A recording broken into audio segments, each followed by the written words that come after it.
Hey guys, welcome back to our channel. So for today's video, I'm gonna teach you how to make mind maps on Canva. So first head over to canva.com and of course make sure that you're logged into your account. Here you should see a search bar and all you have to do is type in mind maps and press enter. Canva will then show you different mind map templates that you can choose from.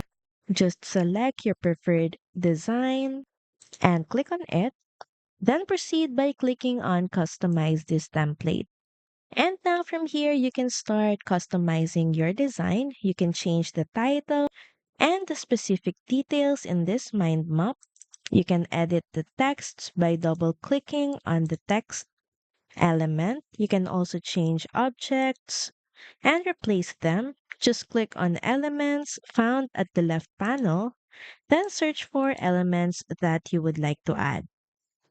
Say, for example, we want to add start in this design to make the design pop up even more. Drag it to your timeline, and you can do the same process to customize your mind map. You can change the details and information in here just by double clicking and paste the text that you want to replace. So that's pretty much it. Thank you very much for watching this video, and I'll see you again on the next one. Bye.